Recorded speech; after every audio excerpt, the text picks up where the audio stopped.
Hi. Good morning అండి. అందరూ బాగున్నారా? మేము బాగున్నాము.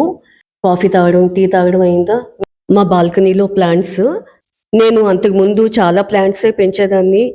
ఇప్పుడు టైం సెట్ కావట్లేదు. అందుకని చెప్పి మానేశాను.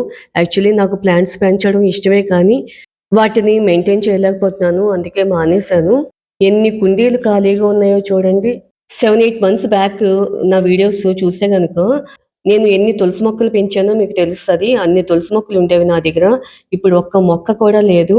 అన్నీ పాడైపోయాయి. మేము ఇల్లు షిఫ్ట్ అయ్యాము.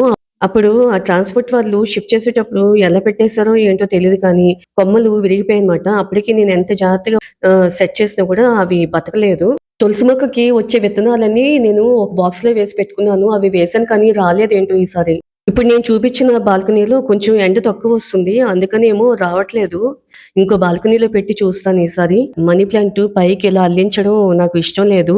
నాకిలా బుషీగా ఉంటేనే ఇష్టం అనమాట. ఎందుకంటే ఆ పైకి అవి అల్లేస్తే వాటిని మెయింటైన్ చేయడం కష్టమైపోతుంది నాకు. కట్ చేసిన తర్వాత కొమ్మలన్నీ పడేయను. వేరే కుండీలో పెడతాను. పెట్టేసిన తర్వాత ఆకులు తీసేస్తాం కదా! కొన్నేమో రాలిపోతాయి తీసేటప్పుడు. ఆకులన్నీ కలిపి కట్టలాగా కట్టేసి వాటర్‌లో ఇలా పెట్టేసాననమాట. పచ్చగా, చక్కగా ఉన్నాయి కదా! అందుకని నాకు పడేయబుద్ధి కాదు. ఇలా ఏదో ఒకటి సెట్ చేసి డెకరేట్ చేస్తాను. షోకేస్‌లో పెట్టాను. ఇంట్లో ఇలా డెకరేట్ చేసుకుంటే బావుంటుంది గదా! మీకు నచ్చిందా? మీరు కూడా ఇలా చేస్తూ ఉంటారా?